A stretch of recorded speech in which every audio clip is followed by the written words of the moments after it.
CGS system, centimeter, gram, and second are the fundamental units for length, mass, and time, respectively.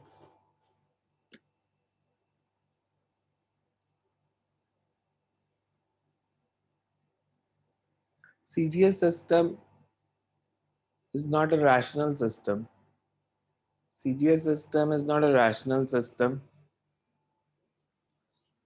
and its units are generally small in size. CGS system is not a rational system, and its units are generally small in size. Therefore, it is not used these days. Therefore, it is not used these days.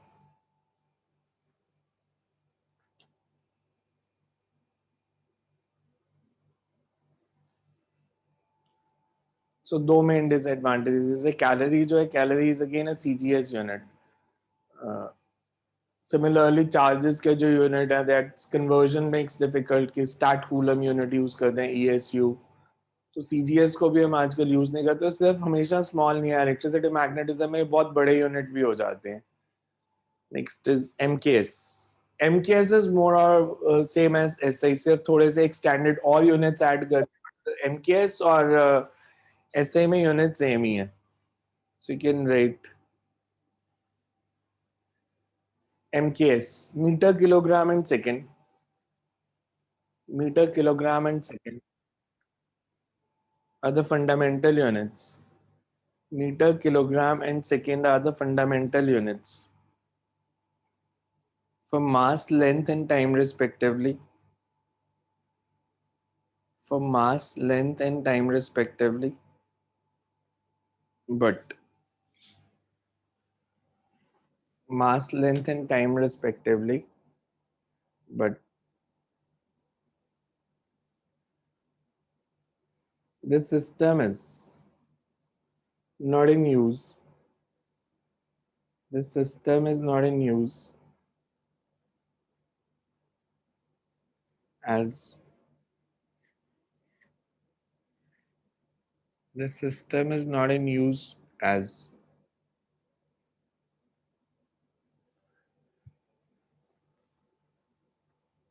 it is an incomplete system of unit.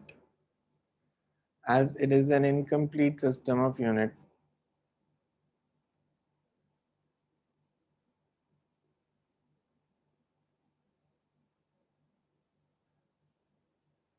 as it is an incomplete system of units. कि complete नहीं है, मतलब electricity के units भी चाहिए, light के भी चाहिए, मैकेनिक्स के लिए it means the same. So it's not a complete system of unit. Next is SI. SI, System International. SI, System International.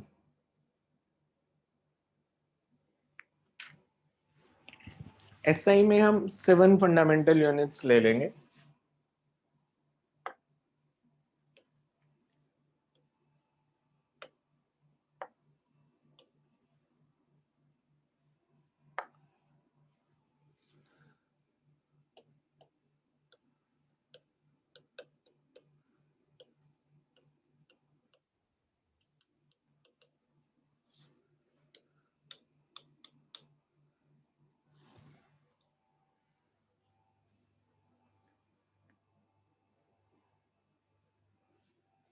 So physical quantities हमने जो 7 लेनी है. First is mass.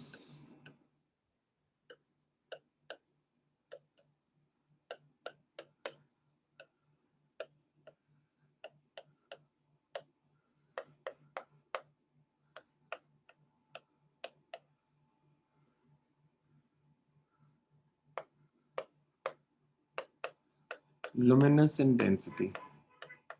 इनमें से आप लुमिनस इंटेंसिटी को छोड़ के बाकी सारी +1 +2 में पढ़ लोगे. लुमिनस इंटेंसिटी नहीं पढ़ेंगे हम कहीं पे भी अभी इस साल. Not even in 12th.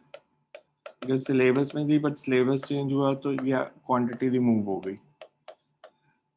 सो ये 7 फंडामेंटल क्वांटिटीज है, और इनके जो यूनिट्स होंगे they will be fundamental units in SI. अब मास का unit is same as MKS, kilogram. कि मास का यूनिट किलोग्राम,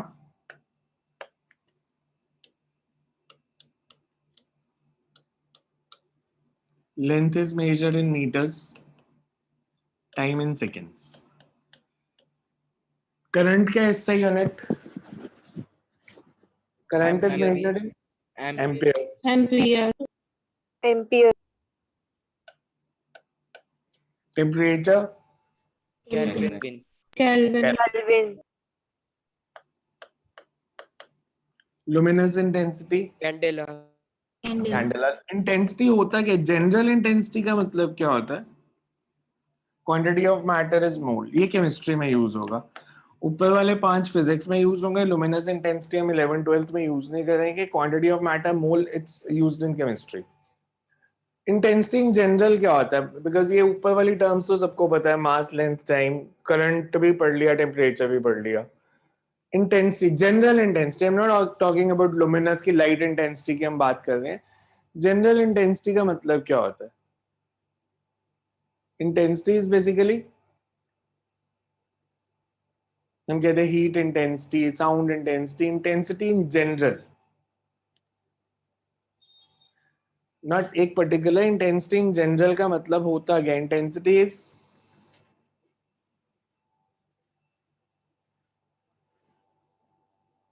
अच्छा, एनर्जी पर सेकेंड क्या होती है? Power. Energy per unit time. Power. Power per unit area is intensity. Intensity general जो फिजिक्स में मतलब होता है, इट्स एनर्जी पर सेकेंड पर यूनिट एरिया. मतलब energy falling on a given surface of unit area in unit time.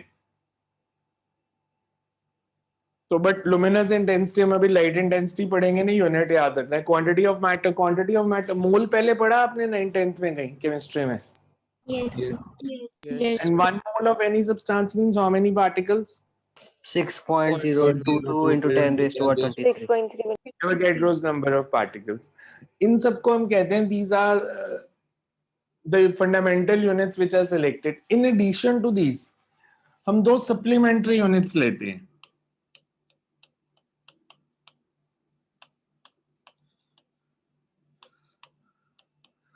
Supplementary units हम 2 quantities के लेंगे, angle and solid angle. Angle का जो supplementary unit होगा that would be radian. Solid angle का steradian. Angle आप सबको पता है angle क्या होता है? Length of arc upon radius.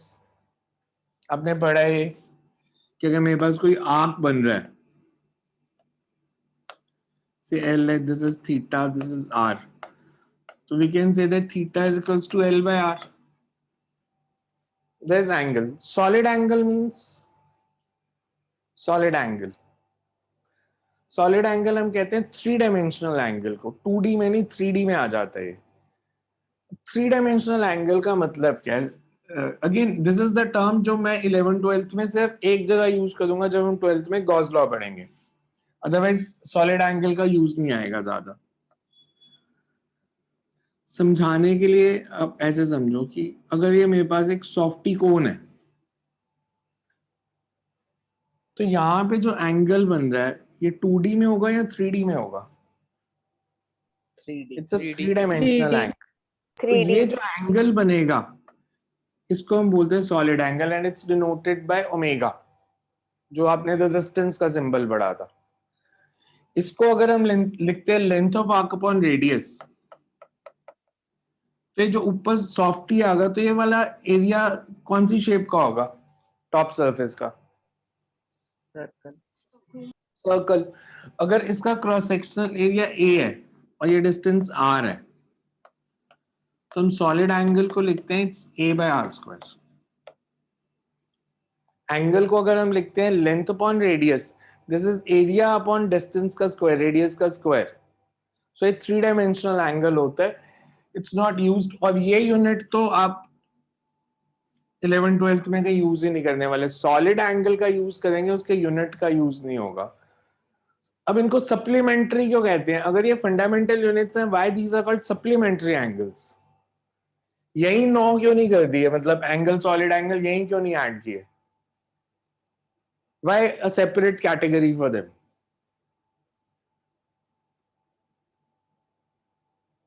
सोचो थोड़ा सा, इट्स वेरी सिंपल. अलग से क्यों रखा उनको? Because they can be used as a supplement or an alternate.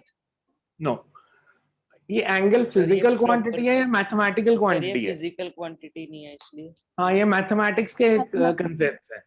सो ये मैथमेटिकल क्वांटिटीज हैं बट फिजिक्स में यूज होनी है, तो इसलिए इनको अलग से कर दिया कि मैथमेटिकल क्वांटिटीज है, इनके जो यूनिट है दे will be supplementary units. Physics की जो क्वांटिटीज थी वो हमने यहाँ लिख ली. इसको मैं कह दूं ये आप केमिस्ट्री में पढ़ोगे, but this is basically physical chemistry. Physical chemistry means physics of chemicals और कंपाउंड्स. तो ये फिजिक्स में भी आता है बट हमारे सिलेबस में नहीं है, क्योंकि केमिस्ट्री में आप मोल कंसेप्ट पढ़ते हो तो फिजिक्स में नहीं रखा. Otherwise these are all physical quantities. आपने सारी पढ़नी है इनमें से एक्सेप्ट दिस. ये नहीं पढ़ोगे बस 11th-12th में. लुमिनस इंटेंसिटी और सॉलिड एंगल को नहीं पढ़ेंगे. अब अगर आपसे मैं पूछूं एसआई के एडवांटेजेस लिखो, जैसे एग्जाम में क्वेश्चन आ गया से राइट 3 एडवांटेजेस ऑफ एसआई, तो एडवांटेजेस ऑफ एसआई क्या होंगी? रैशनल सिस्टम है सर कोहेरेंट सिस्टम है कोहेरेंट सिस्टम है. Sir. It does not change with time. Matrix system. Matrix system है. मैट्रिक्स सिस्टम का मतलब इजीली रिप्रोड्यूसिबल है सर. नहीं, larger unit is divided It into can smaller be- unit in powers of 10. 1 meter is 100 centimeter, 1 kg is 1000 gram. So larger unit is divided into smaller unit in the powers of 10. So that's why it's a metric. Rational coherent metric. ये तो 3 important point हो गए. Because आपको अगर 3 ही लिखने हैं, अगर 3 marks का क्वेश्चन है तो 3 ही लिखने होते हैं, तो ये 3 preferably लिखना. बट अगर इनमें से कोई भूल जाए तो और क्या एडवांटेजेस हैं? It is international not time dependent. Units are well defined, जो हमने सारी पीछे लिखी थी. Well defined units है. Conversion to other systems is generally easy. Units are of appropriate size. पर It ये is वाली not जो variable. is not not very time dependent. time के साथ वेरी नहीं करता, वो well defined जब हम करते हैं तो उसमें वैसे वो इंक्लूड हो जाता है. सर well ये time जो पीछे dependent वाले नहीं मैंने है. पॉइंट बोले ना, ये सारे वैलिड पॉइंट्स हैं, पर इनको हम कई बार फिजिक्स में कह देते हैं कि टाइम पास पॉइंट है, कि आपको अगर Time कुछ भूल गया dependent तो नहीं है. इनमें से कोई लिख देना. टाइम के साथ वेरी नहीं करते. और टाइम के साथ वेरी क्यों नहीं करते? क्योंकि उनको प्रॉपरली एक डेफिनेशन देके, जैसे मैंने मास का बताया था, platinum iridium cylinder place somewhere in France, तो एक मतलब वेल डिफाइंड वैल्यू दिया उसको, जो फिजिकल कंडीशंस या टाइम के साथ वेरी नहीं करेगी. बट अगर आपको 2 या 3 पॉइंट लिखने हो तो प्रेफरेबली पहले 3 रैशनल कोहेरेंट मैट्रिक. उसके बाद प्रेफरेंस वाइज लिखोगे तो conversions to other systems are easy. Conversions आसान है इसकी, एक्सेप्ट एफपीएस. वो एफपीएस की प्रॉब्लम है, इसकी प्रॉब्लम नहीं है, बट इसकी जनरली बाकी सिस्टम्स में कन्वर्जन्स आसान रहती हैं.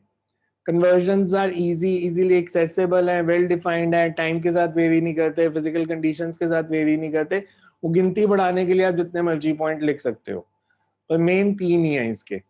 सो यू कैन राइट, ये टेबल बना लिया पूरा एंगल एंड सॉलिड एंगल तक. Then you write advantages of SI. Advantages of SI. Advantages of SI. First is SI is a rational system of units. अब अगर आपको थोड़ा लिखना है ना कि 3 मार्क्स में बहुत छोटा रह जाएगा, तो आप जब लिखोगे SI is a rational system of units, तो दैट इज करके आगे लिख देंगे कि रैशनल का मतलब क्या है. SI is a rational system of units. That is a single physical quantity is assigned single unit only. That is a single physical quantity is assigned a single unit only. SI is a rational system of units. That is a single physical quantity is assigned single unit only. Second, SI is a coherent system. SI is a coherent system. That is larger unit, sorry, SI is a coherent system that is derived unit can be written in terms of, that is derived unit can be written in terms of fundamental units just by multiplication and division. Derived unit can be written in terms of fundamental units just by multiplication and division without involving a numerical factor,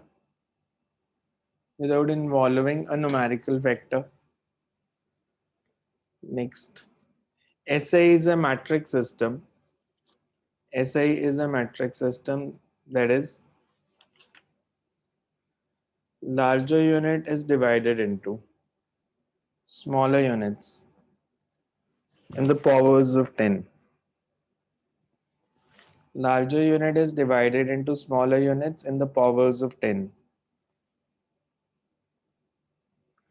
अब next जो points लिखेंगे वो सिर्फ अगर भूल जाए कोई तो सो you can right conversion of SI to other system of units is easy. Conversion of SI units to other system of units is easy.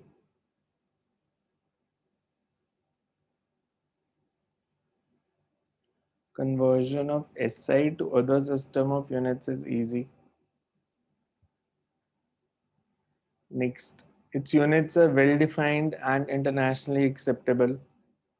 In fact, internationally acceptable is सिर्फ यही रह गया. If you write some physics research paper, international journal में अगर आपको उसको publish करना है तो units SI में ही होने चाहिए, otherwise that will not be accepted. So its units are well defined and internationally acceptable. Last, you can write the units will not change with time or physical conditions. The units don't change with time or physical conditions. Units don't change with time or physical conditions.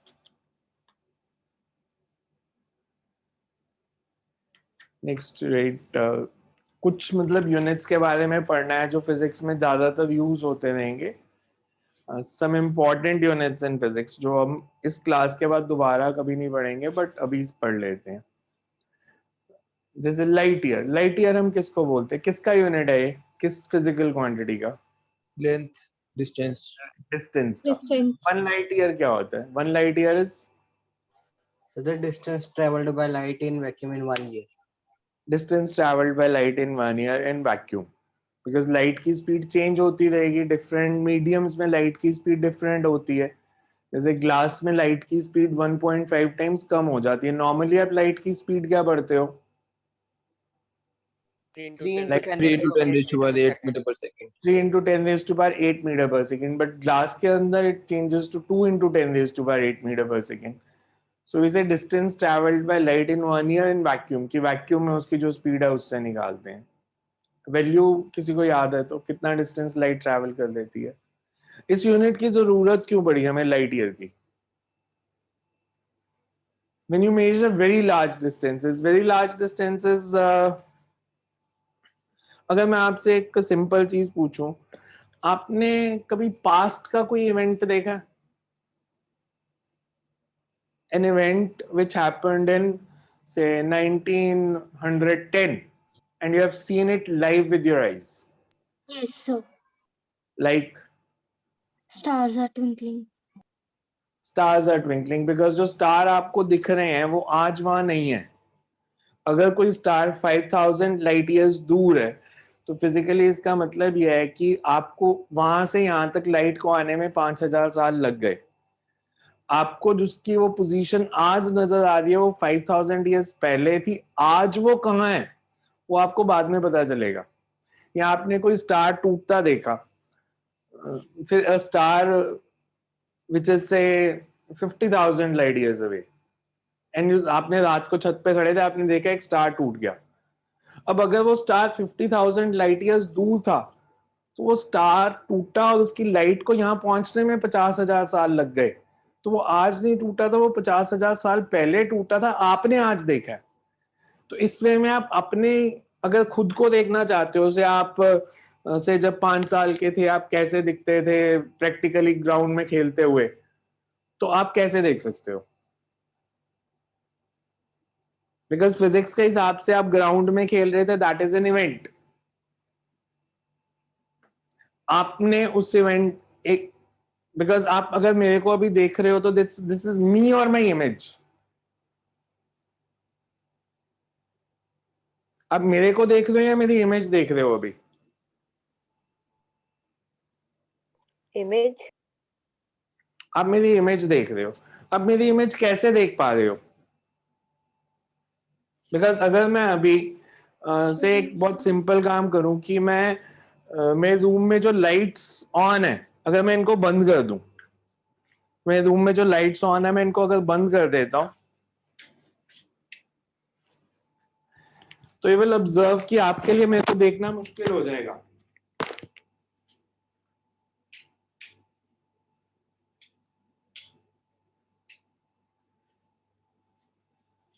अब आप मेरे को नहीं देख सकते तो आप मेरे को देख कैसे सकते थे?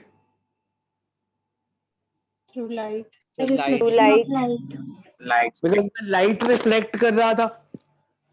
मैं लाइट रिफ्लेक्ट कर रहा था तो आप मेरे को देख पा रहे थे. अगर मैं लाइट को रिफ्लेक्ट नहीं करूंगा या रूम में लाइट ही नहीं होगी तो आप मेरे को देख भी नहीं सकते. Because you can see me because of the light I reflect. So if I switch off the light, मैं अगर कुछ रिफ्लेक्ट ही नहीं करूंगा तो आप मेरे को देख नहीं सकते. That means you see a person और anything because of the light that object reflects. अब जो मैंने लाइट रिफ्लेक्ट की, अगर मैं बाहर था, सनलाइट मेरे पे फॉल की, वो रिफ्लेक्ट हो गई, वो कहां गई जो रिफ्लेक्टेड लाइट थी? वो पूरे यूनिवर्स में स्प्रेड हो गई. Observer side. आप मेरे पास खड़े थे तो आप तक पहुंच गई, बट आप मेरे से दूर खड़े हो गए तो भी आप तक पहुंच जाएगी.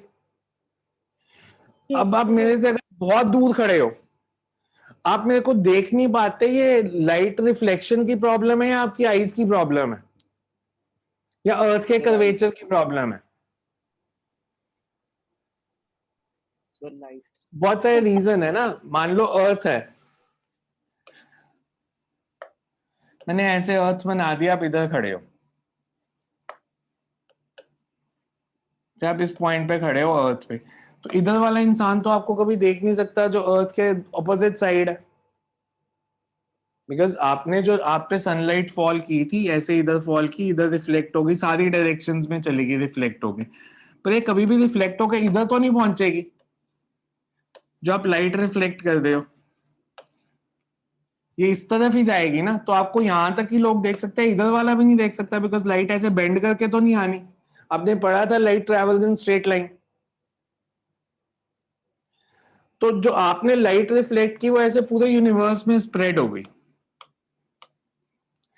5 साल में कितनी दूर चली जाएगी? कितने लाइट ईयर्स दूर चली जाएगी 5 साल में जो आपने लाइट रिफ्लेक्ट की थी? लाइट ईयर की डेफिनेशन क्या है? Distance travelled by light 5 in light 1. years. तो 5 5 साल में कितनी दूर चलेगी लाइट जो आपने आज रिफ्लेक्ट की? It will go away 5 5 light years. years away. मान लो मैंने कि पॉइंट माना 5 लाइट ईयर्स अवे, यहां तक लाइट ने पहुंचना है 5 साल के बाद. अगर मेरे पास कोई ऐसा मेथड हो कि मैं लाइट से पहले यहां पहुंच जाऊं तो आप मेरे को देख सकते हो. आइंस्टाइन का यही तो कंसेप्ट था कि आप पास्ट में फ्यूचर में जा सकते हो बाय चेंजिंग द स्पीड्स, जिसको आपने अलग अलग मूवीज में भी टाइम मशीन के कंसेप्ट देखे होंगे. तो अगर मैं तेज चल के यहां पहुंच जाऊं तो मैं जब लाइट यहां पहुंचेगी तो मैं देख लूंगा कि 5 साल पहले मैं कैसा दिखता था. सो यूनिवर्स है कितना बड़ा? अगर मैं आपसे पूछूं साइज ऑफ यूनिवर्स क्या है? साइज ऑफ यूनिवर्स, यूनिवर्स कितना बड़ा है? Not defined yet. Not defined. नहीं नहीं, डिफाइंड है, ऐसा नहीं है.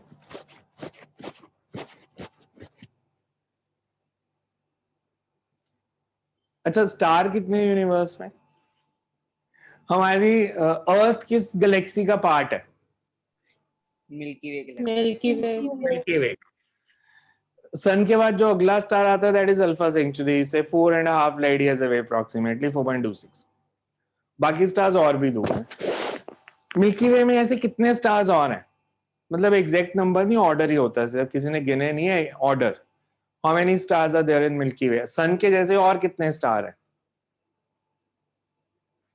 10⁹ 1 बिलियन स्टार्स.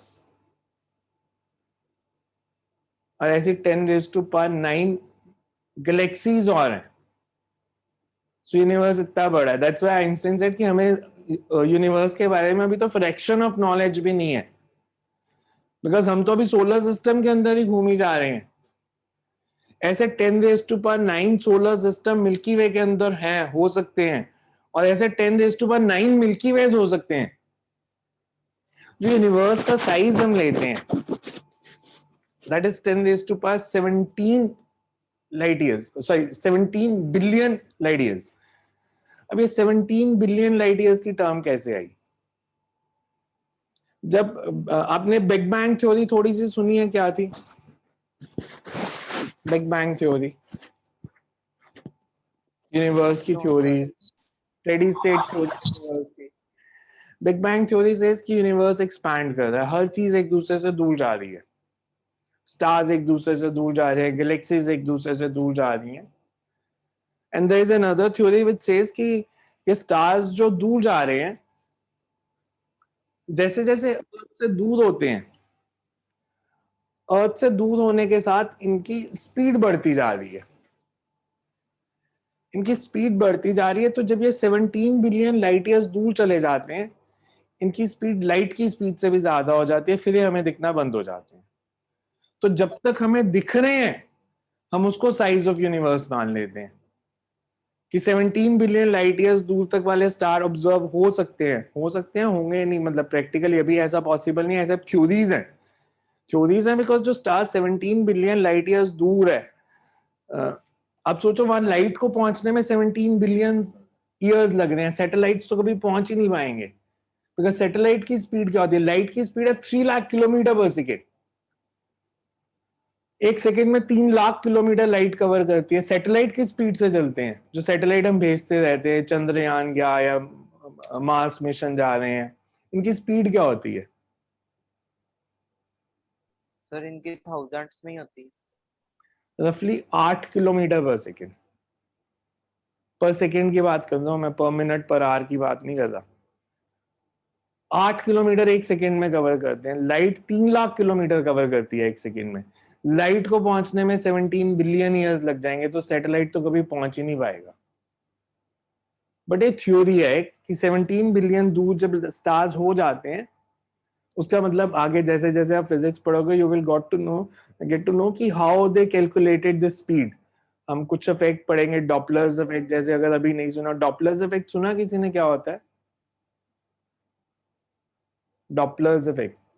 अच्छा, आपने बिकॉज फिजिक्स आपको हर जगह कैसे नजर आएगी, आपने ट्रैफिक पुलिस को देखा? वो ओवर स्पीडिंग के चलान करते हैं। क्या आप हाई Yes, स्पीड पे sir. हाईवे पे जा रहे थे, चलान हो गया, उन्होंने बोला जी आप स्पीड लिमिट से ज्यादा स्पीड पे चल रहे थे। कैसे किया? उनको कैसे पता चली आपकी स्पीड?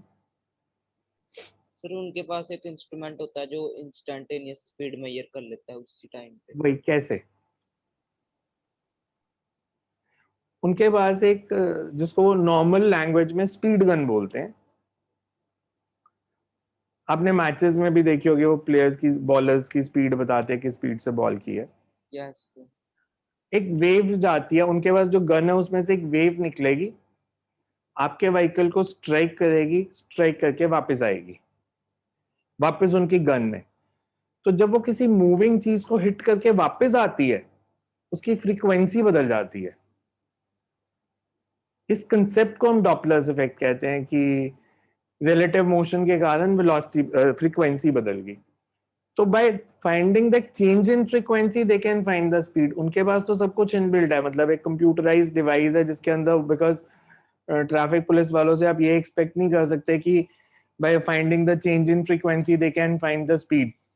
तो वो सब उनका इनबिल्ट ही होता है, उनके सिर्फ स्क्रीन पे डिस्प्ले हो जाती है, but that's the physics behind it, कि फ्रीक्वेंसी चेंज के साथ वो स्पीड मेजर कर लेते हैं। Same is used in radars also, कि एक वेव जाएगी रडार से, एरोप्लेन को जाके स्ट्राइक करेगी, वापस आएगी, उसकी फ्रीक्वेंसी बदल जाएगी, वहां से वो एरोप्लेन की स्पीड निकाल सकते हैं कि स्पीड कितनी है।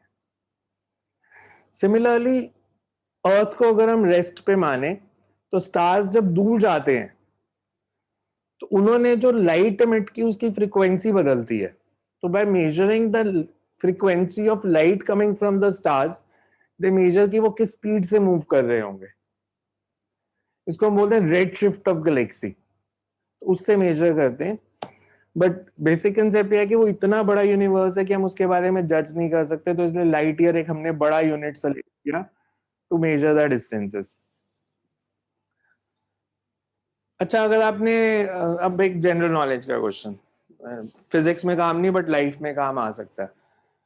अगर आप चाहते हो कि आप हाई स्पीड पे भी चलाओ और ट्रैफिक पुलिस को पता ना चले, तो क्या कर सकते हो? उनके पास स्पीड गन है, आप कार में जा रहे हो, what can you do so that they are not able to detect your speed? क्या आप एक्टिवा जितनी भी तेज चलाओ ट्रैफिक पुलिस को पता ही ना चले? If we travel faster than the speed of that wave, speed of that, वो वेव तो 3 लाख किलोमीटर पर सेकंड से आती है, उससे तेज तो चल ही नहीं सकते। और आपको पास सामने से Reflection आती को pose कर दे। कैसे? If you pose the reflection, हाँ, मतलब बेसिकली वो मेजर कैसे करते हैं कि एक वेव आती है आपके व्हीकल को स्ट्राइक करके रिफ्लेक्ट हो जाती है, अगर आपका व्हीकल उस वेव को एब्जॉर्ब कर ले तो वापस जाए ही ना, तो वो स्पीड भी मेजर नहीं कर सकते। तो ऐसा कौन सा मटेरियल हो सकता है जो वेव आके स्ट्राइक करे और वापस ना जाए, जिसकी हम कोटिंग कर दें? Carbon black. एयरफोर्स यूज करती है एरोप्लेन्स के ऊपर कोटिंग करने के लिए, सो दैट वो रडार्स में डिटेक्ट ना हो। तो इंडियन एयरफोर्स के पास भी हैं, बाकी भी एयरफोर्स जो हैं, they have that material carbon black. उसकी जब कोटिंग हो जाती है तो वेव आती है, स्ट्राइक तो करती है पर वापस नहीं जाती, बिकॉज वो वापस नहीं जाएगी तो फिर उसकी स्पीड भी मेजर नहीं की जा सकती। तो कोई भी चीज दिखती तब है जब वो लाइट रिफ्लेक्ट करे, और बिकॉज ये आगे जाके जब हम मेजरमेंट पढ़ेंगे ना, तो हमारा एक मेथड भी है रडार मेथड, कि रडार मेथड से हम कैसे स्पीड निकालते हैं व्हीकल्स की या डिस्टेंस कैसे निकालते हैं, तो उस सब में आएगा, इसी यूनिट में ही आएगा मेजरमेंट टेक्निक्स में। So first you right the unit light year. Light year, it is the distance traveled by light. It is the distance traveled by light in 1 year. It is the distance traveled by light in 1 year in vacuum. Distance traveled by light in 1 year in vacuum. Speed of light in vacuum is 3 into 10 raised to power 8 meter per second. Speed of light in vacuum is 3 into 10 raised to power 8 meter per second. Therefore,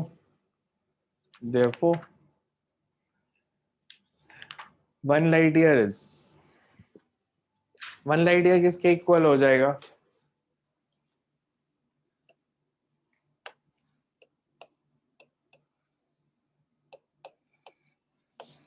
Light year is distance, so distance is velocity into time. Velocity is 3 into 10 raised to power 8. ये second में है, metre पर second. Time is 1 year. 1 year means 365.25 days. इसको hours में change करना है तो 24 hours, 60 minutes and 60 seconds. This is the number of seconds in 1 year. So 1 light year is equal to this distance. ये देखो, ये समझ में आया मैंने कैसे लिखा है? इसमें किसी को डाउट है तो पूछ लो, ठीक है? ये सर जो आपने सेकंड ब्रैकेट लिखा है ना, वो नहीं समझ आया। कौन सा? ये वाला? आपको 1 Yes, year, sir. 1 year is how many days? 365. 0.25, because leap year इसीलिए ऐड करते हैं ना एक साथ, एक दिन। Yes, sir. अब इसको मेरे को आवर्स में चेंज करना है। डेज तो इतने, एक दिन में कितने आवर्स होते हैं? 24. ये हो गया नंबर ऑफ आवर्स। इसको मिनट में चेंज करना है तो Into 60. सेकेंड्स में चेंज करना है तो Sir, into एक और. एक बार और 60। तो ये टर्म लिखिए, मतलब 1 ईयर को मैंने सेकेंड्स में चेंज किया है बिकॉज वो स्पीड मीटर पर सेकेंड में थी. अगर मीटर पर ईयर में होती तो मैं उसको रहने देता वैसे ही. This value comes out to be solve करके वैल्यू याद रखनी पड़ेगी. कई बार डायरेक्ट नीट के एग्जाम में तो खास करके पूछ लेते हैं. 9.46 into 10. हाँ जी. So velocity is denoted by v, so why c is written here? Light की वेलोसिटी को c से डिनोट करते हैं. बाकी Okay, सारी sir. वेलोसिटीज v से डिनोट होती हैं. This concept was started by Einstein. Einstein ने एक लॉ दिया था जिसमें उसने पहली बार इंट्रोड्यूस किया. उसने ऐसे लिखा.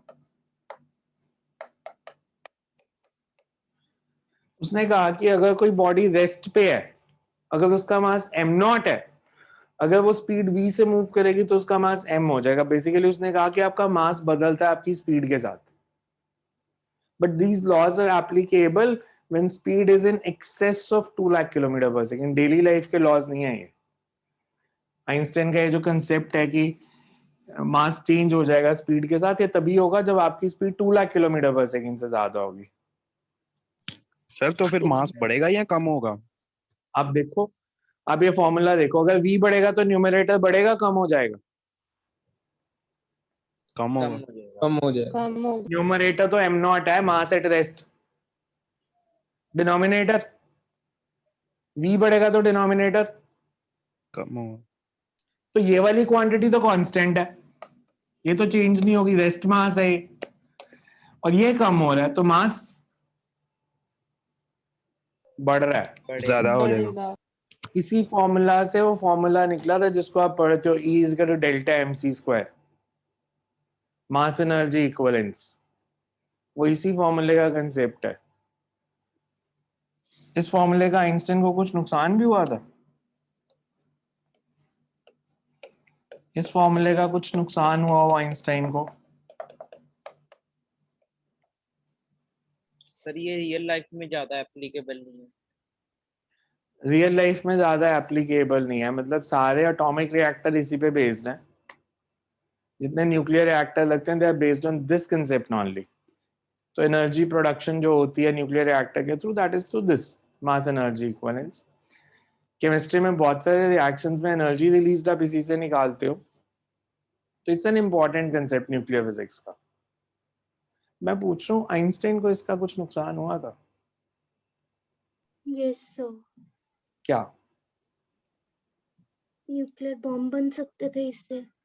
हाँ, बिकॉज जो हिरोशिमा पे बॉम्ब गिरा था तो आइंस्टाइन थॉट कि मैं रिस्पॉन्सिबल हूँ इसके लिए. बिकॉज अगर ये मैं फॉर्मूला ना देता तो बोहर और कोपेनहेगन जैसे साइंटिस्ट कभी भी लॉस एलामॉस प्रोजेक्ट था अमेरिका का जहाँ पे बॉम्ब बना था जो हिरोशिमा पे उन्होंने फेंका, यूज किया. तो लॉस एलामॉस प्रोजेक्ट कोपेनहेगन बोहर जैसे लोग काम करते थे. एंड आइंस्टाइन को लगता था ये खुद कभी कुछ नहीं कर पाते अगर मैं इनको एक कंसेप्ट ना दे देता मास एनर्जी इक्विवेलेंस का. तो Einstein was mentally unstable for last few years of his life. कि वो मेंटली स्टेबल नहीं था. कहते हैं वो सब भूल गया था एक्सेप्ट फिजिक्स. फिजिक्स उसको तब भी याद थी. तो बाकी चीजें, बिकॉज वो आइंस्टाइन का लाइफ का जो इनकम्प्लीट रिसर्च थी, अगर वो कर लेता तो आपको क्या फायदा होता. Einstein was working on some theory. अगर वो करता, अगर वो सक्सेसफुल हो जाता, बिकॉज वो अभी तक इनकम्प्लीट है, जहां पे आइंस्टाइन ने छोड़ी थी वहीं रुक गई. आइंस्टाइन की ऐसी कौन सी थ्योरी थी which would have made your life easier? Einstein एक थ्योरी पे काम कर रहा था जिसको वो कहता था grand unified theory. Grand unified theory का उसका पर्पस ये था, he said I will reduce the physics to one empirical formula which can be written on a t-shirt and any physics numerical or problem can be solved using that.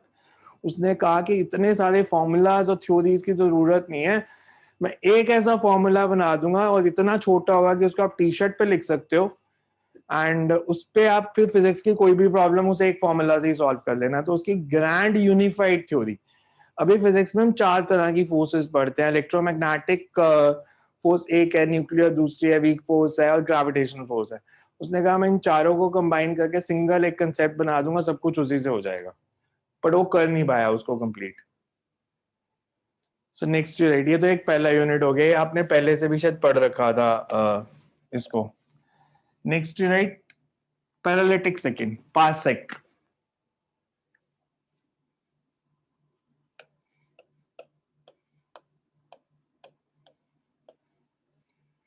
और एक और unit पढ़ेंगे, astronomical unit. ये शायद पढ़ा हो शायद नहीं पढ़ा, आई डोंट नो आपने इसको पढ़ा या नहीं पढ़ा।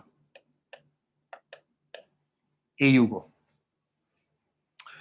अर्थ जब सन के आसपास मूव करती है तो सर्कल में मूव कर रही है या एलिप्स में? एलिप्स। एलिप्स। उसका सन से डिस्टेंस कांस्टेंट रहता है या बदलता रहता है? बदलता है। चेंज। बदलता। एलिप्टिकल पाथ में मूव करती है with sun at one of the foci, कि सन ऐसे सेंटर में नहीं है, यहाँ पे है। तो ये जब अर्थ सबसे पास होती है, इस पॉइंट को हम कह देते हैं पेरिजी, इसको हम कह देते हैं अपॉजी। बट यहाँ पे इस चैप्टर में जो मैं बता रहा हूँ, हम कहते हैं one astronomical unit is average distance between sun and earth, because वो चेंज हो रहा है।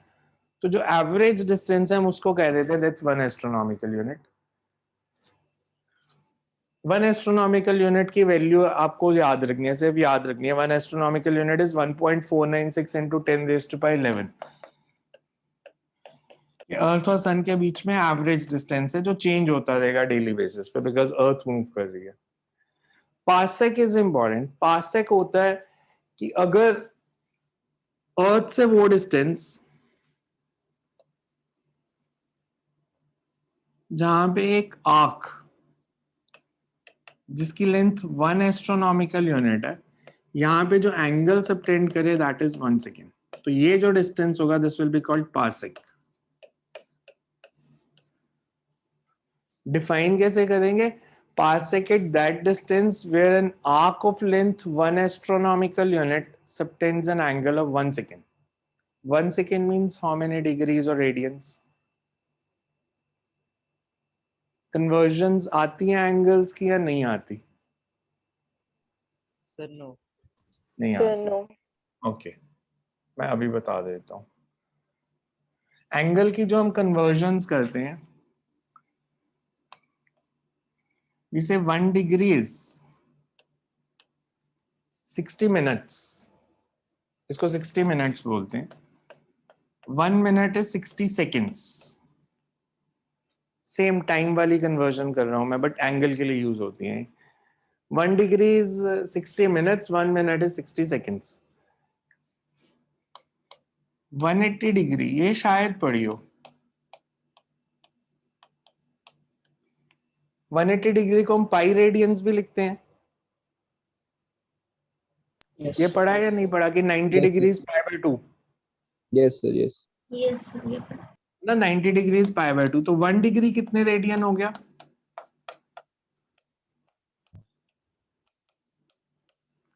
One degree pi by 180 radians. Yes, sir. yes sir. अच्छा, 1 degree is how many minutes? 60। तो 60 minutes is pi by 180 radian. 1 minute कितना हो जाएगा, कितने radians? 60 minutes is pi by 180 radians. तो 1 मिनट इज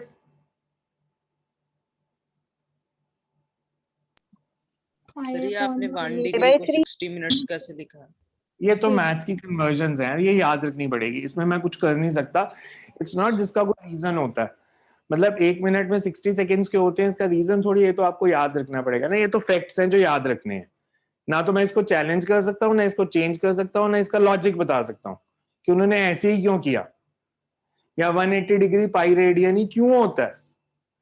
फिजिक्स में ना जब आप पढ़ना शुरू करोगे, मैं कोशिश करूंगा आपको फंडामेंटल चीजों को छोड़ के हर चीज का लॉजिक समझाऊं।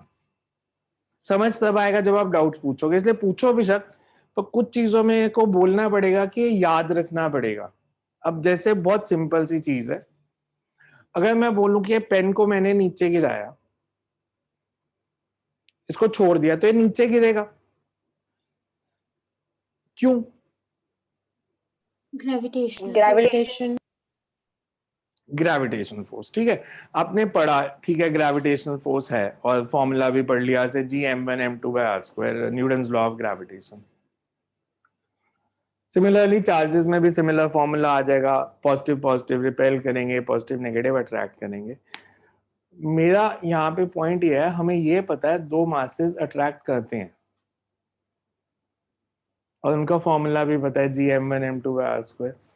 हमें आज तक ये नहीं पता ये क्यों अट्रैक्ट करते हैं। दो सेम चार्जेस रिपेल करते हैं, अनलाइक चार्जेस हो तो अट्रैक्ट करते हैं, पर क्यों, ऐसा क्यों नहीं है कि अनलाइक अट्रैक्ट करें और लाइक अट्रैक्ट करें और अनलाइक रिपेल करें। तो ये जो फंडामेंटल चीजें हैं जिसके बेस पे बाकी की फिजिक्स डेवलप की हमने पढ़ लिया दो मासेस अट्रैक्ट करते, एक्सपेरिमेंट किया, हमें पता चल गया कि वो जो आपने न्यूटन की कहानी सुनी होगी, एप्पल गिरा उसने देखा तो उसने न्यूटन्स लॉ ऑफ ग्रेविटेशन बना दिया, पर न्यूटन ने भी कभी ये नहीं सोचा ना ये एप्पल अट्रैक्ट ही क्यों हुआ, रिपेल क्यों नहीं हुआ। तो हम इसको कहते हैं ये एक एक्सपेरिमेंटल फैक्ट है जो हमें याद रखना है। सिमिलरली ऐसी जो कन्वर्जन्स हैं, दीज आर फैक्ट्स जो हमें याद रखने हैं। इसका कोई लॉजिक नहीं होता कि 1 मिनट 60 सेकेंड्स के इक्वल ही क्यों होगा, तो इसलिए ये तो याद रखना पड़ेगा। इसका मैं कोई रीजन नहीं बता पाऊंगा आपको कभी भी, ना ही आपको जो सारे आंसर बताता है उसके पास होगा, गूगल के पास। So 1 minute is π/180 into 60 radians. π/3 1 minute is 60 seconds. तो 1 second कितना हो जाएगा?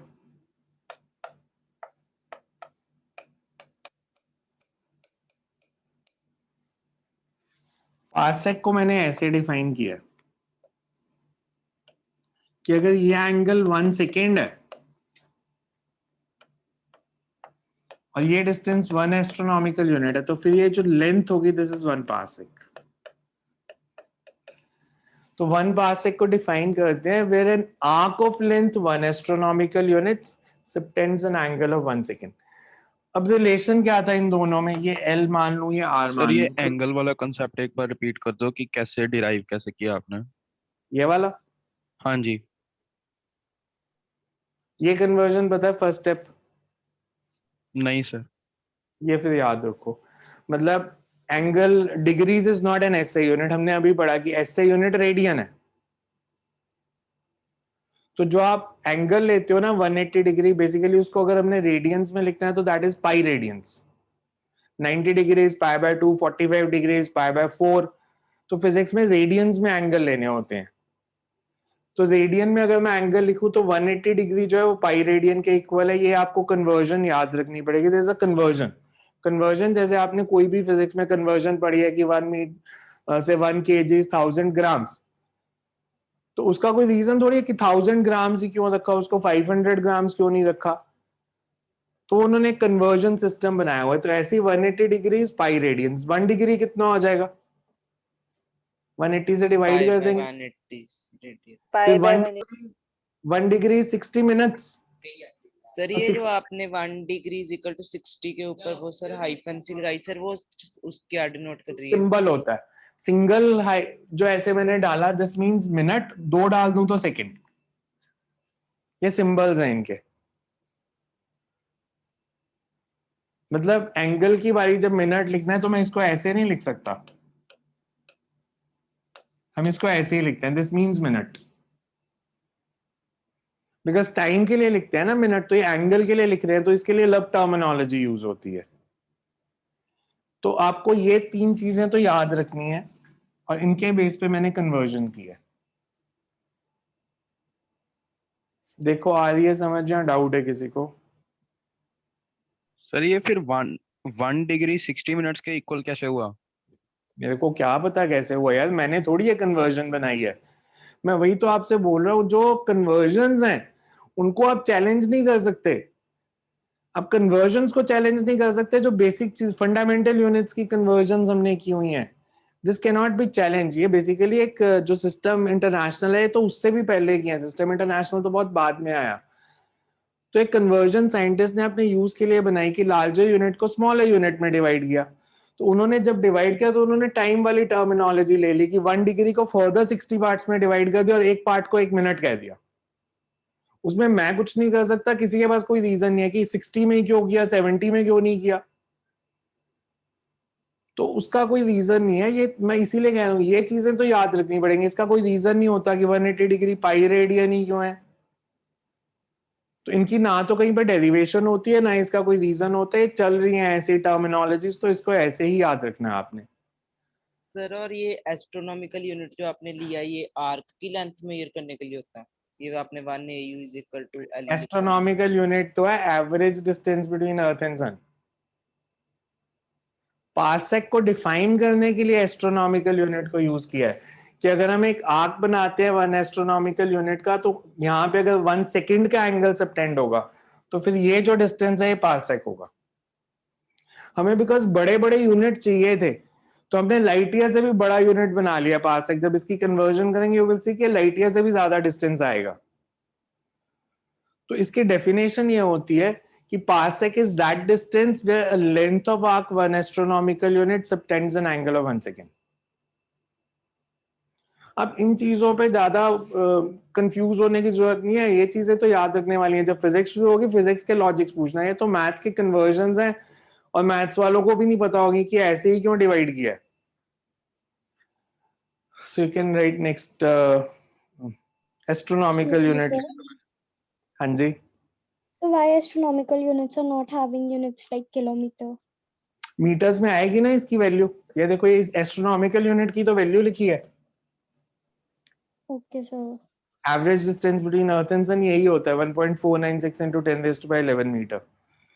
So you can write astronomical unit. It is defined as the average distance between earth and sun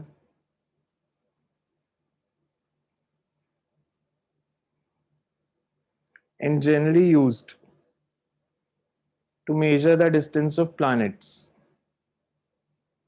And generally used to measure the distance of planets. Experimentally, the average distance between earth and sun is the average distance between earth and sun is 1 AU is equals to 1 AU is equals to Sir, experimentally 1 astronomical unit is equals to, yeah, experimentally average distance between earth and sun is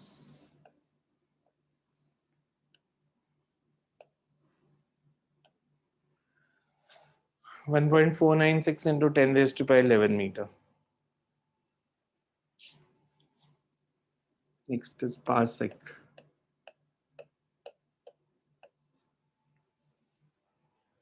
Parsec. इसको कई बार पैरालैक्टिक second भी कहते हैं।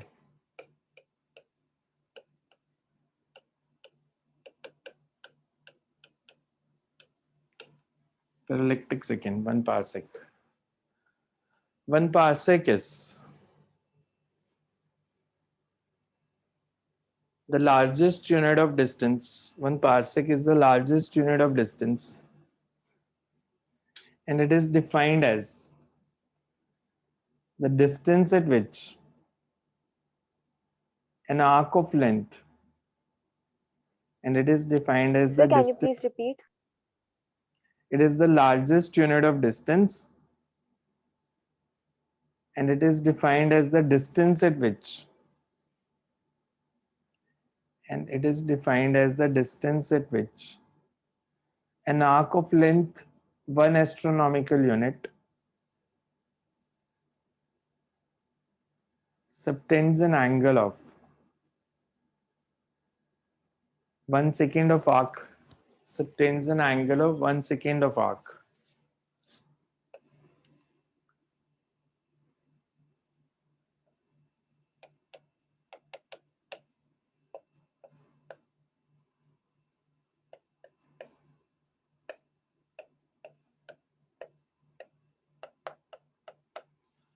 मेरे पास relation क्या होता है? Theta is equals to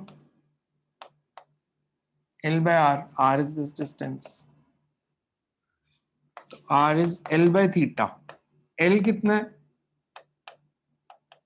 1 astronomical unit. An angle is 1 second. 1 astronomical unit is, and 1 second is how many radians?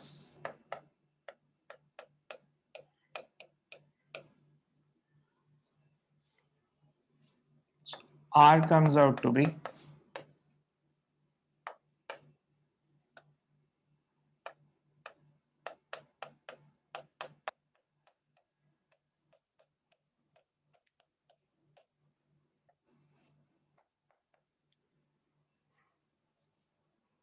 so R की वैल्यू आएगी and this is 1 parsec. इसको अगर आप सॉल्व करोगे तो this will come out to be 3.08 into 10 raised to power 16. मतलब light year से भी ज्यादा वैल्यू आएगी.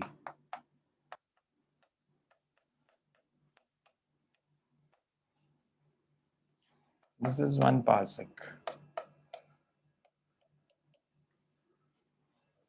ये कन्वर्जन याद रह जाएगी कि यहाँ पे साइड पे लिख दूं 1 सेकेंड को ऐसे कैसे लिखा है.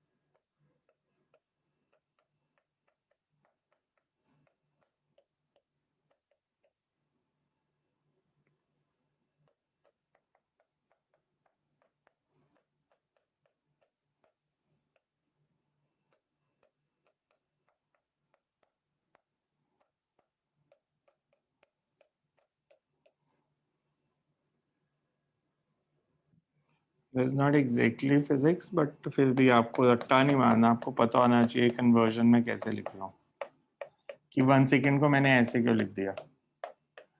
Pi upon 180 into 60 into 60.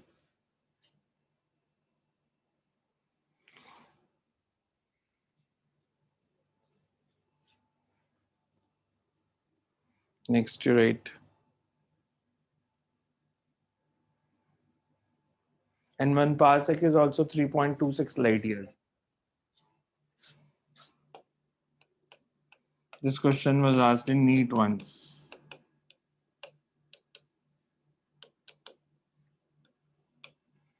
One parsec is 3.26 light years. Next you write.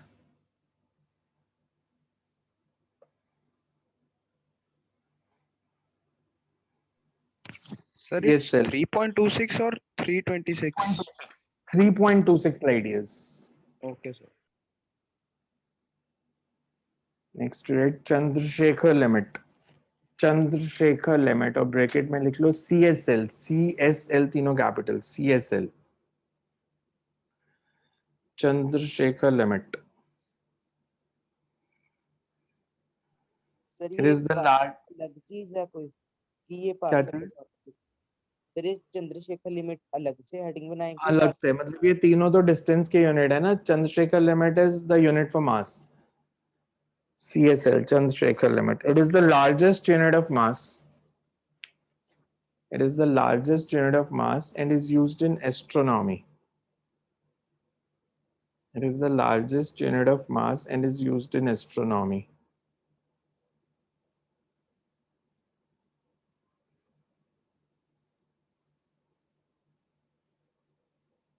Chandrasekhar limit is 1.4 times the mass of Sun. Chandrasekhar limit is 1.4 times the mass of Sun.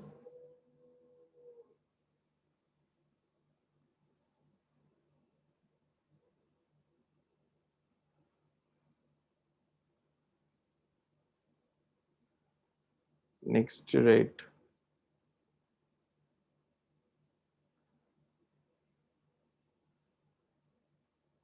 atomic mass unit. Atomic mass unit.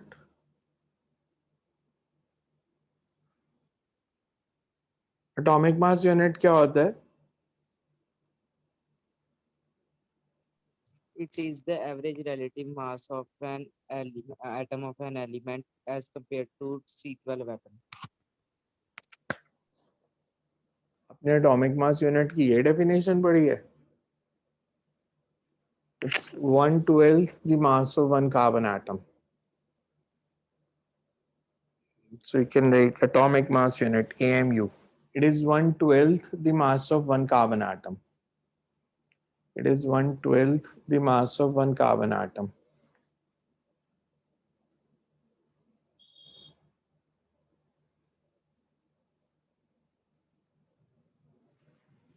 It is 1/12 the mass of one carbon atom. One carbon atom का मास कैसे निकालेंगे? One carbon atom का मास कैसे निकालेंगे?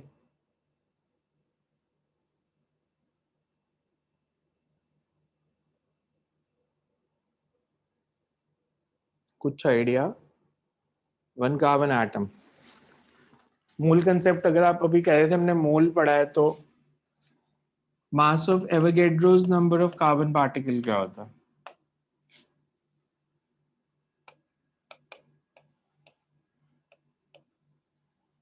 Mass of Avogadro's number of carbon atoms.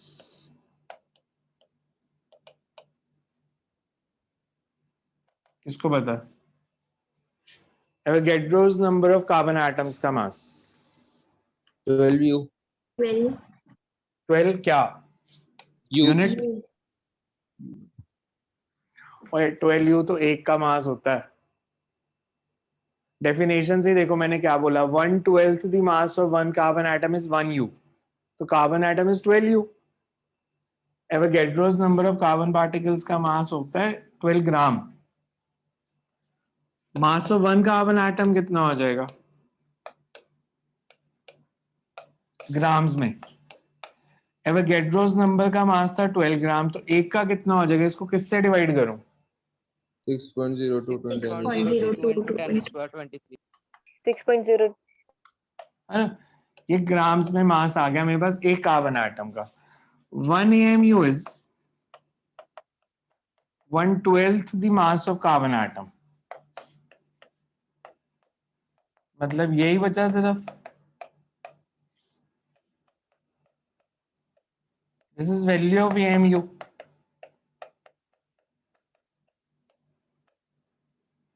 So 1 AMU is 1.66 into 10 to the power minus 24 grams. 1.66 into 10 raised to the power minus 24 gram. Sir एक बार ये Avogadro's number वाला repeat कर दो, कॉन्सेप्ट में मेरा डिस्कनेक्ट हो गया. ये वाला यस सर, वो डिस्कनेक्ट. अगर हम किसी भी चीज के एवोगैड्रोस नंबर ऑफ पार्टिकल लेंगे ना, अगर मैं एटम की बात कर रहा हूँ, एटम की बात कर रहा हूँ तो एवोगैड्रो कार्बन का मास नंबर क्या होता है? कार्बन का मास नंबर 12. तो Avogadro's number of carbon particle का मास 12 ग्राम. नाइट्रोजन का मास नंबर 14. तो उसके एवोगैड्रोस नंबर ऑफ पार्टिकल का मास 14 ग्राम. एवोगैड्रोस नंबर का जो मास होता है वो ग्राम्स में लिख सकते हो, जितना मास नंबर है उतने ग्राम. जैसे मैं बोलूं कार्बन डाइऑक्साइड का मोलर मास, कार्बन डाइऑक्साइड का मोलर मास, पूरे मॉलिक्यूल का मोलर मास मतलब 1 mole of carbon dioxide molecules. 1 mole of carbon dioxide molecules मतलब Avogadro's number of carbon dioxide molecule. तो कार्बन का मोलर मास कितना है? 12. O2 का 32. तो कार्बन डाइऑक्साइड का मोलर मास हो गया 44. 32 प्लस 12 तो molar mass of carbon dioxide is 44 grams. तो वो Avogadro's number of carbon particles. अगर आप U की टर्म्स में लिखते हैं तो हम कहते हैं एक कार्बन डाइऑक्साइड मॉलिक्यूल का मास है 44U. तो एवोगैड्रोस पार्टिकल का लिखोगे तो 44 ग्राम लिख दोगे. सो मैंने लिखा कि mass of Avogadro's number of carbon atom 12 ग्राम. तो एक का मास निकालना है तो एवोगैड्रोस नंबर से डिवाइड कर दिया. 1/12 का निकालना है तो वो 12 कैंसिल हो जाएगा न्यूमरेटर डिनोमिनेटर में. सो यू कैन राइट नेक्स्ट। ये इंपॉर्टेंट यूनिट्स हैं जो फिजिक्स में किसी किसी जगह यूज होते देंगे और कन्वर्जन्स चाहिए होंगी हमारे को। ठीक है, नेक्स्ट राइट एटमॉस्फेरिक प्रेशर। हम जो कहते हैं 1 एटमॉस्फेरिक प्रेशर, इसका मतलब क्या होता है?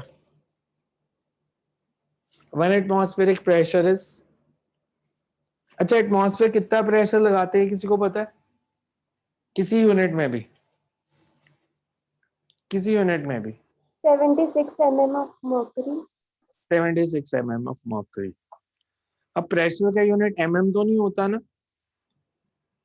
तो इसका क्या मतलब है 76 mm ऑफ मर्करी?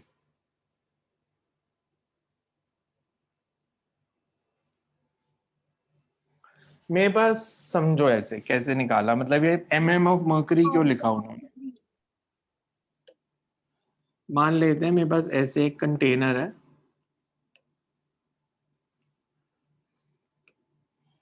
इसमें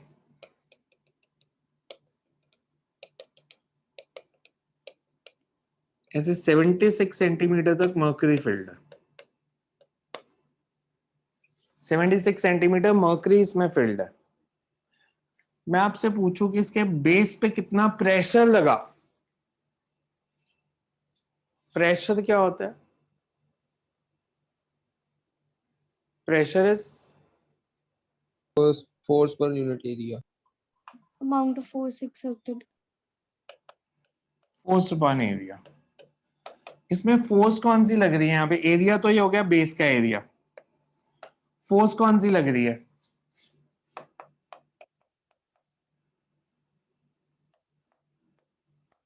weight of liquid in, weight of mercury in the container, वही फोर्स है वेट, ग्रेविटेशनल फोर्स। मतलब mg/a। मास कितना होता है? मास को मैं ऐसे लिख सकता हूं, वॉल्यूम इनटू डेंसिटी लिख सकता हूं।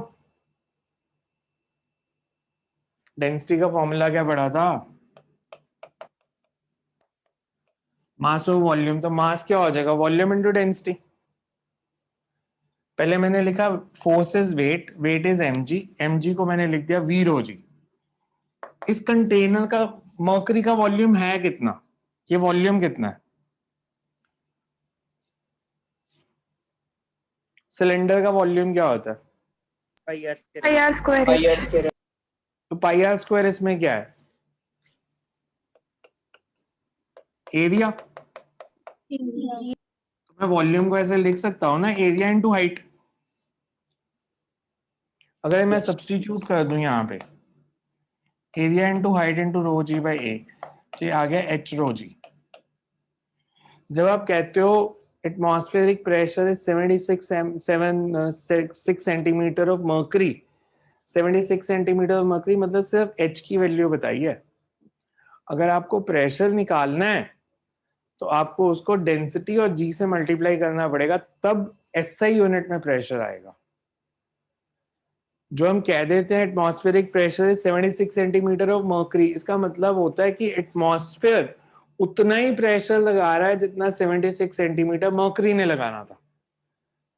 तो 76 सेंटीमीटर मर्करी ने कितना प्रेशर लगाना था? H rho G. H is 76, density of mercury हमारे को पता है 13.6 इंटू 10⁻⁶, जी की वैल्यू 9.8, तो वहां से एटमॉस्फेरिक प्रेशर की वैल्यू आती है। सो इट्स नॉट कि ऐसे ही निकल आएगा डायरेक्ट कि H is not the unit, मतलब सेंटीमीटर और millimetres are not unit of pressure.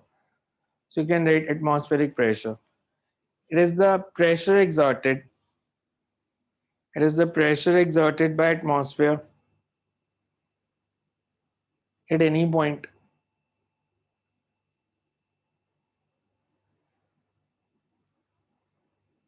at sea level, because पहाड़ों पे प्रेशर ज्यादा होगा कम होगा?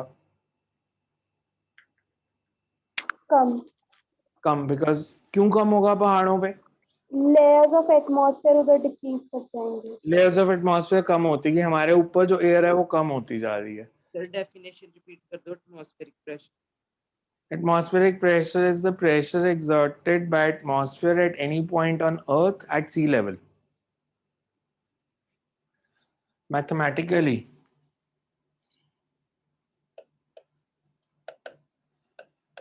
1 atmospheric pressure is, अभी के लिए सिर्फ वैल्यूज याद रख लो। और प्रेशर का यूनिट क्या होता है, यहाँ तो आप लिख सकते हो न्यूटन पर मीटर स्क्वायर, और you can also write it as pascal.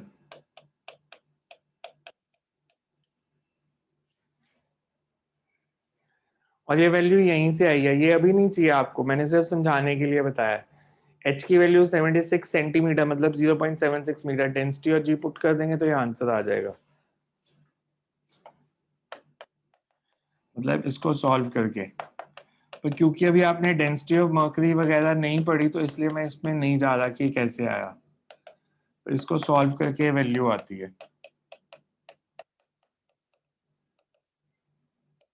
तो ये वैल्यू याद रख लो बस अभी के लिए, 1.013 into 10⁵। Most of the numerical में 1.013 भी हटा देते हैं, सिर्फ 10⁵ याद रखते हैं। Next is shake. शेक किसका यूनिट होता है? शेक, आज ये थोड़ा सा रट्टे वाला काम है, चीजें याद रखनी है। शेक, इसको हम लेते हैं this is smallest unit of time, and one shake is 10 nanosecond. 10 nanosecond means how many seconds? Nano means, Sir, 10 raised to power minus 9. so 10 nanosecond means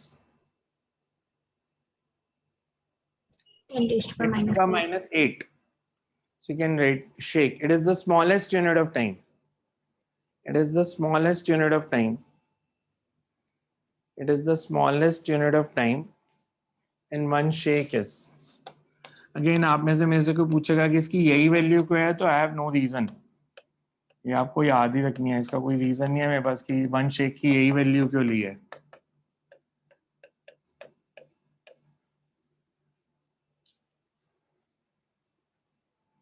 या पार्ट से कभी अगर आप मेरे से पूछो कि 1 एस्ट्रोनॉमिकल यूनिट ही क्यों लिया, 10 क्यों नहीं लिया या 2 क्यों नहीं लिया, तो वो मैं कुछ कर नहीं सकता उसके बारे में। So one shake is 10⁻⁻8 seconds. So these are the units. ये जो अभी तक हमने पढ़ा ना, that is mainly theoretical part आप कह सकते हो, इसमें कुछ होमवर्क नहीं है मेरे पास देने वाला। आप में से कुछ लोग शायद स्वामी संदास के भी हैं, तो मैं आपको प्रिंटेड में डेफिनेशंस दूंगा, सिर्फ स्वामी संदास वालों के लिए बता रहा हूँ।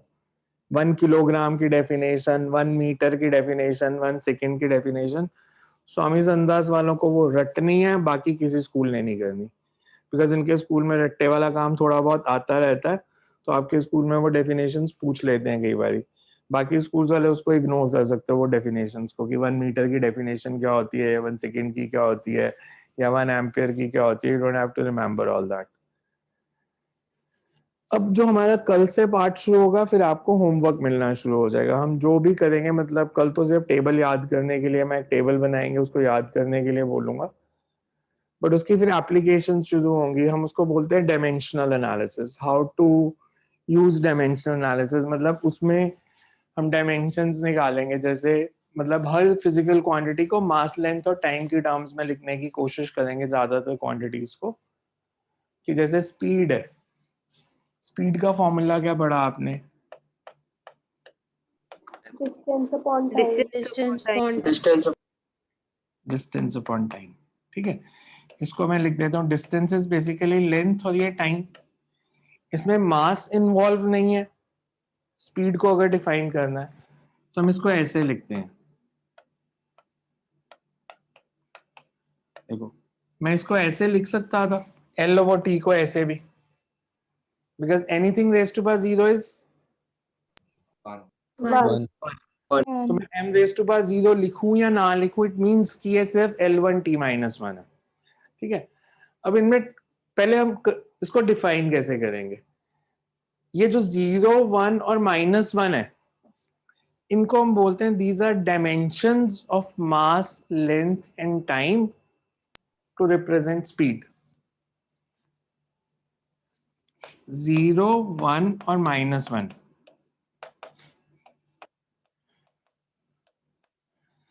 dimensions of mass, length and time to represent speed. ठीक है, ये जो पूरा है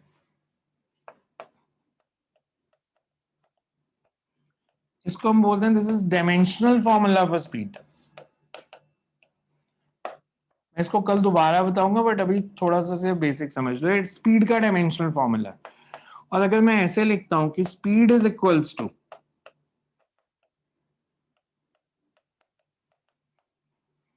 इस पूरे को हम बोलते हैं दिस इज डायमेंशनल इक्वेशन.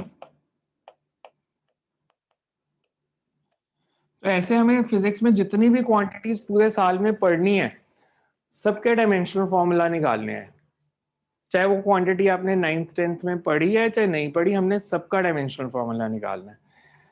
जैसे मैं आपसे पूछूं फोर्स का क्या होगा, एक्सेलरेशन का क्या होगा. एक्सेलरेशन क्या होती है? rate of change of rate of change of. velocity. मैं इसको ऐसे लिख सकता हूं,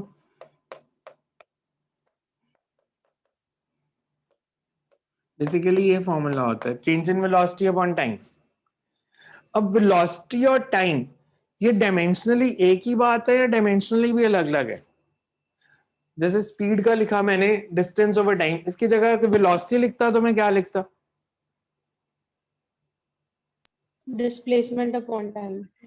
और डिस्प्लेसमेंट को भी मैं लिखूंगा तो एल ही है, तो वो भी डिस्टेंस ही है, दो शॉर्टेस्ट पाथ. तो Yes, स्पीड और वेलोसिटी डायमेंशनली वो एक ही बात है. वैसे वो फिजिक्स में दो अलग अलग क्वांटिटीज हैं पर दोनों का डायमेंशनल फॉर्मूला यही बनना है, m0 l1 t-1. अच्छा, अगर स्पीड मीटर पर सेकंड में मेजर होती है या वेलोसिटी मीटर पर सेकंड में मेजर होती है तो चेंज इन वेलोसिटी के यूनिट भी सेम होंगे या अलग होंगे?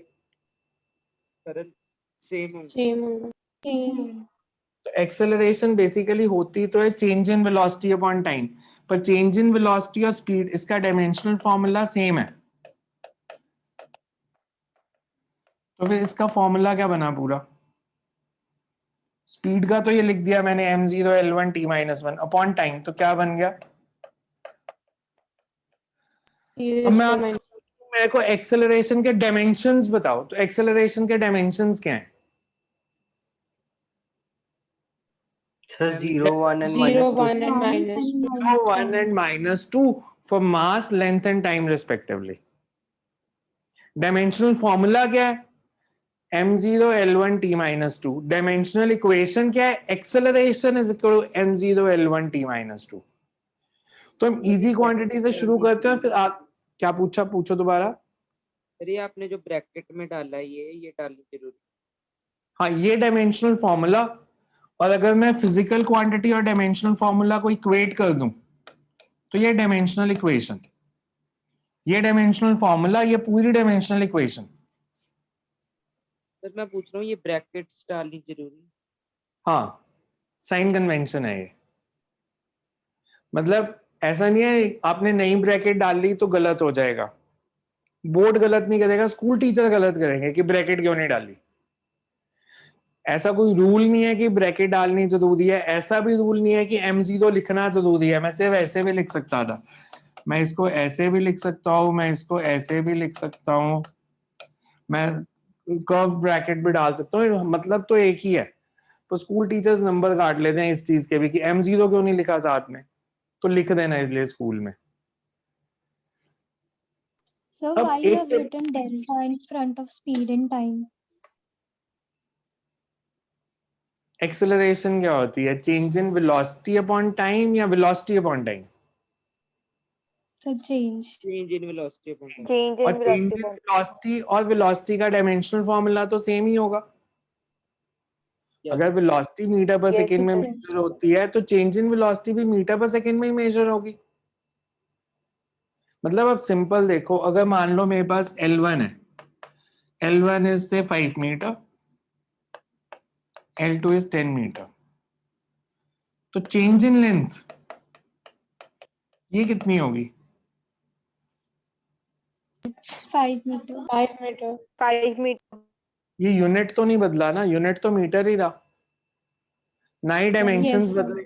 अगर ये डिस्टेंस है, ये डिस्टेंस है, तो ये भी तो है, तो डिस्टेंस ही ना डेल्टा एल भी. वैसे ही जब आप चेंज इन वेलोसिटी लिखोगे तो उसका डायमेंशनल फॉर्मूला वही होगा जो स्पीड का है या वेलोसिटी का है। तो जब डायमेंशनल निकालनी है तो आप delta we by delta T को स्पीड ओवर टाइम लिख सकते हो डायमेंशनली, वैसे नहीं। डायमेंशंस में ना आप कई नई चीजें सीखोगे जब आप अगले 2-3 दिन में, अभी तक तो जो हमारा काम था that is more of a theory. Dimensions में आप कई नई चीजें सीखोगे बिकॉज हम कंसिस्टेंसी चेक करते हैं। मतलब हम ये देखते हैं कि अगर हमारे पास कोई इक्वेशन है फिजिक्स की इक्वेशन, वो इक्वेशन ठीक है या गलत। तो ऐसी इक्वेशंस आएंगी जो डायमेंशंस के हिसाब से ठीक होंगी, वैसे गलत होंगी। मतलब जैसे आपने एक 9th में इक्वेशन पढ़ी होगी शायद, ये वाली पढ़ी थी ये इक्वेशन सबने? Yes, sir. Yes, sir. Yes, sir. इसको अगर ऐसे लिख दूं ना, डायमेंशंस के हिसाब से ये भी ठीक है।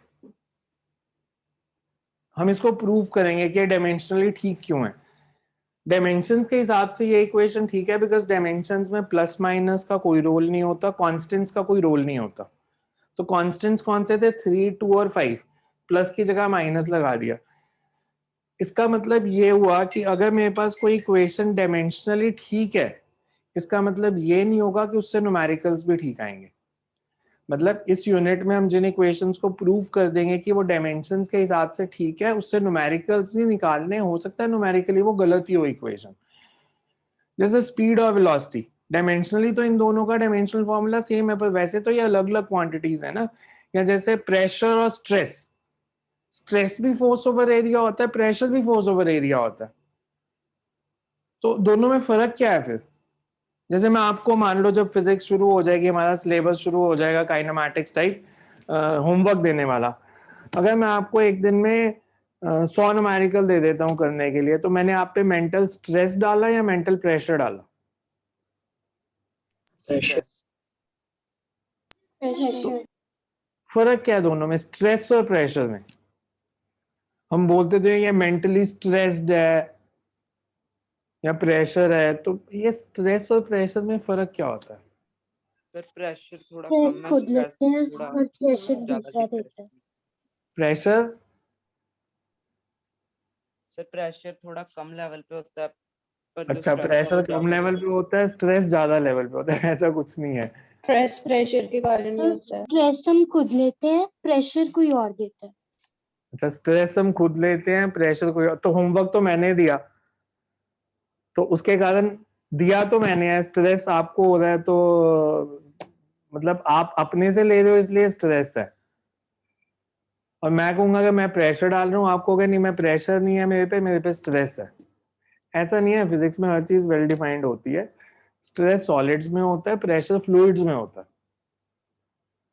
जब हम लिक्विड्स और गैसेस पढ़ेंगे तो हम फ्लूइड्स को पढ़ेंगे, जब हम सॉलिड्स को पढ़ेंगे तो हम स्ट्रेस को पढ़ेंगे। मतलब force per unit area on a solid is stress, force per unit area on a fluid, fluid means gases and liquids both, it is pressure. तो डायमेंशनली बड़े एक ही बात है, अगर मैं फोर्स ओवर एरिया के डायमेंशन निकालूंगा वो तो सेम ही आएंगे। तो फिजिक्स में जो इक्वेशन डायमेंशनली ठीक होगी जरूरी नहीं है न्यूमेरिकली भी ठीक हो। तो कल करते हैं इसको शुरू, आज वाला मतलब अब थोड़ा लेवल धीरे धीरे मैं बढ़ाना शुरू करूंगा, थोड़ा होमवर्क वाला काम शुरू करेंगे ताकि अब घर जाए खाली ना बैठे रहो। तो इसलिए इतना पढ़ के देख लेना, आज वाला तो ज्यादा रट्टे वाला काम है, कुछ ज्यादा समझने वाला नहीं है। फिर भी किसी को डाउट्स हो तो मेरे को पूछ सकते हो। मेरी इसके बाद क्लास होती है 9 बजे तक, 9 बजे के बाद मैसेज करना, 9 बजे तक नॉर्मली मेरी क्लास चल रही होती है, या फिर कल दिन में कभी भी। सो जो भी डाउट्स होंगे मेरे से पूछ लेना इसके बारे में। Thank you sir.